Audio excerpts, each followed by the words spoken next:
늦가을 저녁 6시 서울 강북구의 작은 한식당 고향집은 어느 때보다 시끌벅적했습니다. 50년 만에 모인 중학교 동창들의 웃음소리가 골목까지 새어나왔죠. 강도철은 입구에서 잠시 망설였습니다. 71살, 30년간 군복을 입고 살다 은퇴한 지도 벌써 6년째. 반듯하게 빗어넘긴 희끗한 머리와 곧은 어깨는 여전히 군인의 품위를 잃지 않고 있었지만 마음 한구석엔 늘 무거운 짐이 자리 잡고 있었습니다. 도철이 왔네? 여기야, 여기. 김정수가 손을 흔들며 자리를 가리켰습니다. 68배도 여전히 장난기 가득한 얼굴로 소주잔을 들고 있었죠. 도철은 어색한 미소를 지으며 빈자리에 앉았습니다. 야, 우리 반장님 완전 꼿꼿하네. 역시 군대 30년은 다르구나. 뭔 반장님이야. 이제 다 늙은이지 뭐. 도철은 겸손하게 웃었지만 마음속으론 복잡했습니다. 이 자리에 있는 친구들은 모두 평범한 인생을 살아왔습니다. 장사도 하고 회사도 다니고 자식들 키우며 손자들과 행복한 노년을 보내고 있었죠. 하지만 자신의 인생에는 말하지 못할 이야기들이 너무 많았습니다. 술이 몇 잔 돌자 분위기가 한결 부드러워졌습니다. 각자의 근황을 나누고 옛 추억을 꺼내며 시간이 흘렀죠. 그때 정수가 도철을 바라보며 말했습니다. 야, 도철아. 너 옛날 군대 시절 얘기 정말 궁금하다. 30년이나 군인 했으면 엄청난 일들 많이 겪었을 텐데. 다른 친구들도 고개를 끄덕였습니다. 박명호가 잔을 기울이며 거들었죠. 맞아. 특히 너 젊을 때 강원도 훈련소에 있었다며? 거기서 무슨 일 있었는지 한번 들어보자. 순간 도철의 표정이 굳어졌습니다. 강원도 훈련소. 그곳은 자신의 인생을 바꾼 곳이었죠. 특별한 사람과 만났고 생사를 함께했던 곳. 그리고 평생 가슴에 묻어둔 아픈 기억들이 시작된 곳이기도 했습니다. 뭐 특별한 건 없었는데? 도철이 얼버무리자 친구들이 아쉬워했습니다. 하지만 술이 더 들어가자 정수가 다시 물었죠.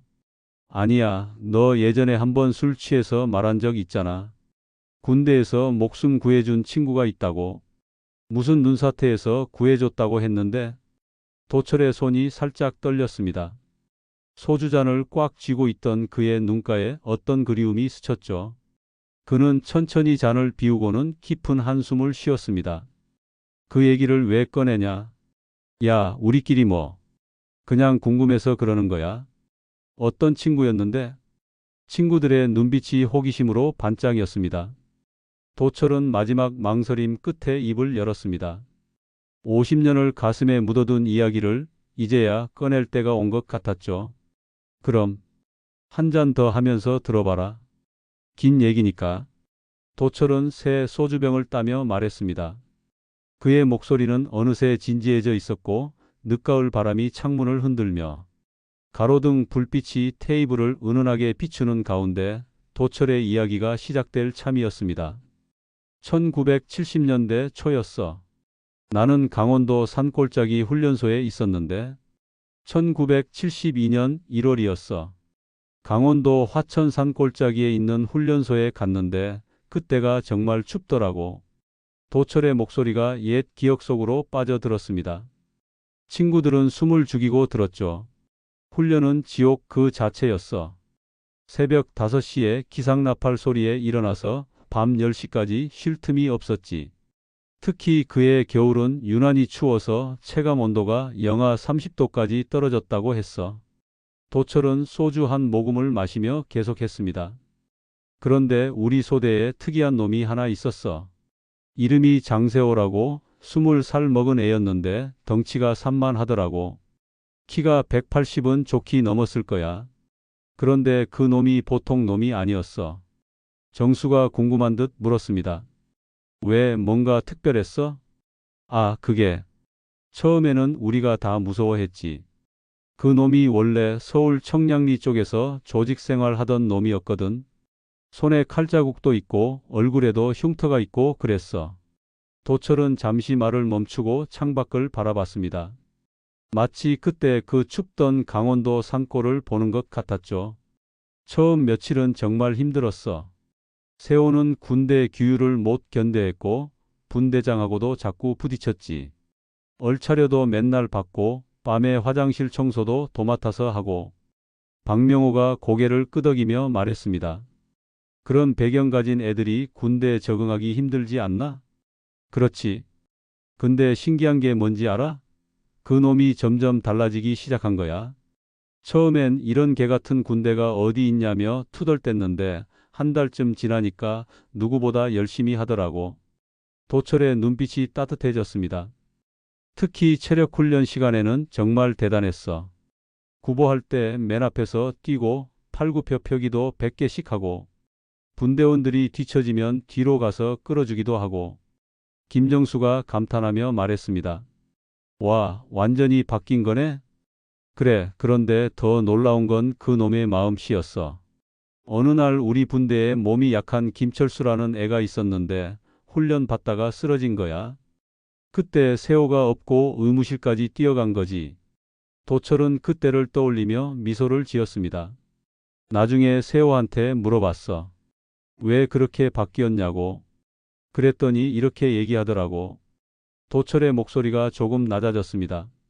도철아, 나 원래 세상이 다 적으로 보였어. 뭘 해도 인정받지 못하고 뭘 해도 삐뚤어진 시선으로만 보고. 그런데 여기서는 달라. 내가 열심히 하면 인정해주고 실수해도 다시 기회를 줘. 이런 데서 살아본 게 처음이야. 식당 안이 조용해졌습니다.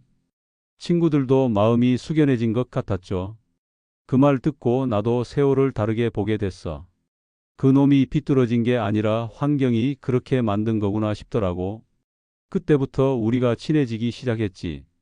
도철은 빈잔을 바라보며 말했습니다. 그런데 그게 끝이 아니었어. 정말 큰 일이 생긴 건 그해 2월 말이었지. 혹한기 훈련 받으러 설악산 근처로 갔을 때 말이야. 친구들의 눈빛이 더욱 진지해졌습니다. 도철의 목소리도 긴장감이 감돌았죠. 그날이 내 인생에서 절대 잊을 수 없는 날이 된 거야. 그날 아침부터 날씨가 이상했어. 바람이 유난히 세게 불고 하늘도 잿빛으로 무겁게 깔려 있더라고. 도철의 목소리가 떨렸습니다. 친구들은 숨을 죽이고 들었죠. 혹한기 훈련이라고 해서 설악산 자락 어디쯤 갔는데 눈이 허리까지 쌓여 있었어. 우리 소대 20명이 일렬로 서서 산을 오르고 있었지. 세호가 맨 앞에 서서 길을 내고 있었고 나는 중간쯤 있었어. 도철은 소주잔을 만지작거리며 계속했습니다. 점심때쯤 됐을까? 갑자기 산 위에서 우르르 하는 소리가 들리더라고. 분대장이 엎드려 라고 소리쳤는데 그때는 이미 늦었어. 눈사태가 시작된 거야. 정수가 긴장한 목소리로 물었습니다. 어떻게 됐어? 순식간이었어. 하얀 눈 덩어리가 산 전체를 덮으면서 우리를 덮쳤지. 나는 나무 뒤로 몸을 던졌는데 눈더미에 파묻혀버린 거야. 숨도 제대로 못 쉬겠고 온몸이 꽁꽁 얼어붙는 느낌이었어. 도철의 손이 자꾸 떨렸습니다. 그는 잔을 두 손으로 감싸 쥐었죠. 의식이 흐릿해지면서 아, 이렇게 죽는구나 생각했어. 그런데 갑자기 멀리서 목소리가 들리더라고.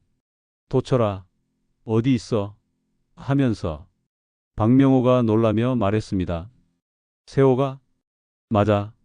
나중에 들어보니까 세호는 맨 앞에 있다가 나무 뒤로 피해서 다치지 않았대. 그런데 눈사태가 멈추자마자 제일 먼저 한 게 동료들 찾는 거였어. 도철의 목소리가 먹먹해졌습니다. 세호가 맨손으로 눈을 파기 시작했어. 손가락이 얼어서 감각도 없었을 텐데 계속 파고 또 파고. 도철아, 대답해. 하면서. 친구들의 표정이 진지해졌습니다. 도철은 잠시 말을 멈추고 깊은 숨을 쉬었죠. 내가 묻힌 곳을 어떻게 찾았는지 아직도 신기해.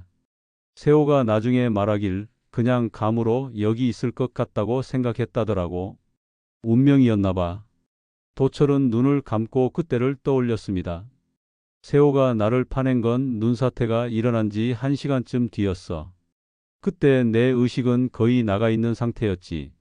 체온도 많이 떨어지고 입술도 파래져 있었고 그래서 어떻게 됐어? 김정수가 걱정스럽게 물었습니다. 세호가 나를 업고 산 아래로 뛰어 내려갔어. 그 무거운 몸으로 나까지 업고 눈길을 뛰어간 거야. 세호 손은 이미 피투성이가 되어 있었어. 맨손으로 얼음 덩어리 같은 눈을 파냈으니까.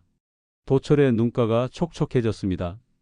의무실에 도착했을 때 군의관이 말하길 10분만 늦었으면 위험했을 거라고 하더라고. 동상도 심하게 걸렸고 체온도 많이 떨어져서. 세호는 어땠어? 그놈은 밤새 내 옆에서 지켰어. 손에 붕대 감고 있으면서도 계속 내 손을 비비고 따뜻한 물수건으로 몸을 닦아주고 간호병보다 더 정성스럽게. 도철은 고개를 들어 친구들을 바라봤습니다. 내가 의식을 완전히 찾은 건 이틀 뒤였어. 눈을 떴을 때 세호가 의자에서 꾸벅꾸벅 졸고 있더라고. 그래서 깨웠더니 갑자기 울음을 터뜨리는 거야. 친구들도 마음이 뭉클해졌습니다. 세호가 그러더라고. 도철아, 내가 죽을 뻔했다. 내가 너를 못 찾았으면 어쩔 뻔했냐. 하면서. 그때 나도 울었어. 그 거친 놈이 나 때문에 운다니까. 도철은 빈잔을 바라보며 말했습니다. 그날부터 우리는 진짜 형제가 됐어. 생사를 함께한 전우가 된 거지. 그런데 도철의 목소리가 갑자기 어두워졌습니다. 그게 우리에게는 시작이었을 뿐이야. 정말 어려운 시간은 제대 후에 찾아왔거든. 제대하던 날이 생각나네. 1974년 여름이었어. 도철은 새 소주병을 따며 말했습니다. 친구들의 눈빛이 더욱 진지해졌죠. 나는 직업군인의 길을 택했고 세호는 고향으로 돌아간다고 했어. 그때 둘이 마지막 술을 마시면서 약속했지. 앞으로도 형제처럼 지내자. 어려운 일 있으면 서로 도와주자고. 도철의 목소리에 그리움이 묻어났습니다. 처음 몇 년은 편지도 주고받고 가끔 만나기도 했어. 세호는 고향에서 작은 식당을 차렸다고 하더라고. 성실하게 살고 있다고. 장가도 갈 생각이라고. 정수가 궁금한 듯 물었습니다. 그럼 잘 지낸 거네? 그렇게 생각했지. 그런데 1978년쯤이었나? 갑자기 세호한테서 연락이 끊어진 거야. 편지를 써도 답이 없고 전화를 해도 연결이 안 되고. 도철은 잠시 말을 멈추고 창밖을 바라봤습니다. 한참 뒤에 알았는데 세호가 운영하던 식당이 망했대. 보증을 잘못 써서 빚더미에 앉았다고 하더라고. 그래서 다시 서울로 올라왔다고 했어. 박명호가 안타까운 표정으로 고개를 흔들었습니다. 그때 연락했으면 도와줄 수 있었을 텐데. 그렇지. 근데 세호 성격이 워낙 자존심이 센 놈이었거든. 특히 나한테는 더 그랬어. 자기가 나한테 신세진 게 있으니까 더 부담스러워 했나 봐. 도철은 소주 한 모금을 마시며 계속했습니다. 그리고 몇 년이 더 흘렀어. 1981년 어느 가을 저녁이었는데 내가 서울 청량리 쪽에 일이 있어서 갔다가 우연히 세호를 봤어. 처음엔 못 알아볼 뻔했지. 왜? 완전히 딴 사람이 돼 있더라고. 말라빠져서 뼈만 앙상하고 옷도 남루하고. 그런데 더 충격적인 건 도철의 목소리가 떨렸습니다. 옛날 조직 사람들이랑 다시 어울리고 있는 거야. 술집에서 뭔가 거래하는 것 같더라고. 나를 보자 깜짝 놀라면서 도철아, 내가 왜 여기 있어? 하더라고. 친구들이 숨을 죽이고 들었습니다. 그래서 나도 물어봤지. 세호야, 너 뭐 하는 거야? 이게 무슨 짓이야? 했더니 세호가 쓴웃음을 짓더라고. 도철은 잠시 말을 멈추고 깊은 한숨을 쉬었습니다. 도철아, 나 갈 데가 없어. 정직하게 살려고 했는데 세상이 나를 받아주지 않더라. 결국 여기로 다시 돌아올 수밖에. 도철의 눈가가 촉촉해졌습니다. 그 말 듣고 가슴이 찢어지는 것 같았어. 군대에서 그렇게 달라졌던 세호가 성실하게 살겠다던 그 놈이. 김정수가 안타까운 목소리로 말했습니다. 그때 뭐라고 했어? 내가 그랬지. 세호야, 나한테 와. 내가 도와줄게. 다시 시작할 수 있어. 했더니 세호가 고개를 저으면서 안 돼, 도철아. 너는 깨끗한 군인이야. 나 때문에 더러워질 수 없어라고 하더라고. 도철은 빈잔을 바라보며 말했습니다. 그날 밤 우리가 마지막으로 술을 마셔다. 작은 포장마차에서 세호가 계속 말했어. 도철아, 너는 정말 고마운 친구야. 내가 있어서 내 인생에 희망이 있었어. 하지만 이제는 너를 볼 면목이 없다. 친구들의 표정이 어두워졌습니다. 내가 아무리 설득해도 소용없더라고. 세호는 이미 마음을 정한 것 같았어. 헤어질 때 마지막으로 이런 말을 했어. 도철의 목소리가 가늘어졌습니다. 도철아, 나는 이렇게 살 수밖에 없어. 하지만 언젠가 기회가 되면 좋은 일도 하고 살고 싶다. 그때까지 너는 건강하게 잘 살아. 그리고는 어둠 속으로 사라져 버렸어. 도철은 고개를 숙이고 말했습니다. 그게 내가 세호를 본 마지막이었어. 그 후로는 소식조차 들을 수 없었지. 식당 안이 조용해졌습니다. 늦가을 바람 소리만 들렸죠. 근데 오늘 너희들 말 듣고 알았어. 세호가 어떻게 살다 갔는지. 세호가 죽었다고? 도철의 목소리가 떨렸습니다. 친구들은 조심스럽게 고개를 끄덕였죠. 3년 전쯤 되었나? 박명호가 우연히 보고 소식을 들었어. 정수가 조심스럽게 말했습니다. 박명호가 이어서 설명했죠. 내가 청량리 쪽에 사업 관계로 자주 가는데 거기 아는 형이 얘기해줬어. 장세호라는 사람 아냐고. 옛날 조직에 있던 사람인데 마지막에 정말 좋은 일 많이 했다고. 도철은 소주잔을 꽉 쥐고 있었습니다. 손이 부들부들 떨렸죠. 어떤 좋은 일을? 고아원에 돈을 보냈대. 이름도 안 밝히고 몇 년 동안 꾸준히. 그리고 혼자 사는 할머니들 도시락 배달도 하고 길거리에서 자는 노숙자들한테 이불이랑 음식도 갖다 줬다고 하더라. 도철의 눈에서 눈물이 흘러내렸습니다. 정말이야? 김정수가 손수건을 건네며 말했습니다. 그 형이 말하길 세호가 내 친구 중에 군인 하나 있는데 그 친구한테 부끄럽지 않게 살고 싶다고 자주 얘기했대. 도철은 눈물을 닦으며 고개를 숙였습니다. 내가 그때 더 붙잡을걸? 억지로라도 데려올걸? 야, 내가 뭘 잘못했어. 세호도 나름대로 자존심이 있었을 거 아냐. 박명호가 위로했지만 도철의 마음은 무거웠습니다. 마지막에 어떻게? 간암이었대. 병원에 가기를 거부하다가 너무 늦게 발견된 거지. 그것도 혼자서 조용히. 도철은 한동안 말을 하지 못했습니다. 50년을 함께 해온 그리움과 미안함이 한꺼번에 밀려왔죠. 그런데 더 놀라운 얘기가 있어. 정수가 조심스럽게 말했습니다. 뭔데? 세호가 마지막에 병원에서 간병사한테 전화번호 하나를 줬대. 이 번호로 전화해서 강도철이라는 사람한테 세호가 죽었다고 전해달라고. 도철이 깜짝 놀라 고개를 들었습니다. 그래서 3년 전에 전화가 왔었어. 근데 너한테 연락처를 몰라서 못 알려준 거야. 미안하다. 도철은 가슴이 터질 것 같았습니다. 세호가 마지막까지 자신을 생각했다는 사실에. 그리고 세호가 남긴 편지가 있다는데. 박명호가 주머니에서 낡은 봉투를 꺼냈습니다. 이게 뭔데? 세호가 맡겨놓은 편지야. 언젠가 도철이를 만나면 전해달라고 했대. 도철은 떨리는 손으로 편지를 받았습니다.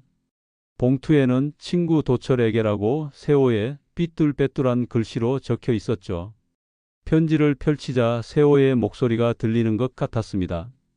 도철아, 이 편지를 읽고 있다는 건 내가 먼저 간다는 뜻이겠지. 미안하다, 친구야. 끝까지 집만 대고 가는 것 같아서. 너를 처음 만난 그날부터 지금까지 너는 내 인생의 등대였어. 어둠 속에서도 올바른 길을 보여준 빛이었지. 비록 나는 그 길을 끝까지 걷지 못했지만 그래도 포기하지 않고 노력했어. 마지막 몇 년은 정말 보람찼다. 고아원 아이들 웃는 모습 보면서 군대에서 내가 해준 말이 생각났어. 세호야, 너는 좋은 사람이야. 세상을 따뜻하게 만들 수 있는 사람이야. 고맙다, 도철아. 너 때문에 내 인생에도 의미가 있었어. 다음 생에 만나면 처음부터 바르게 살아보자. 영원한 전우 세호가. 도철은 편지를 읽고 한참 동안 울었습니다. 친구들도 함께 눈물을 흘렸죠. 밤이 깊어가고 있었습니다. 도철은 자리에서 일어나 창밖을 바라봤습니다. 늦가을 바람이 노란 은행잎을 흩날리고 있었죠. 세호야. 도철은 조용히 중얼거렸습니다. 내가 지킨 약속, 나도 지킬게. 남은 인생 의미 있게 살겠다. 그리고 고아원 아이들 너 대신 도와줄게. 친구들이 조용히 다가와 도철의 어깨를 감쌌습니다. 우리도 함께하자. 세호 목까지. 도철은 고개를 끄덕이며 빈잔을 들어 올렸습니다. 세호야, 고맙다. 내가 없었으면 나도 없었어. 이제야 알겠다. 진짜 친구가 뭔지. 그날 밤 늦가을 바람은 더욱 차가웠지만 도철의 마음에는 따뜻한 불꽃이 타오르고 있었습니다. 전우와의 약속을 지키겠다는 다짐으로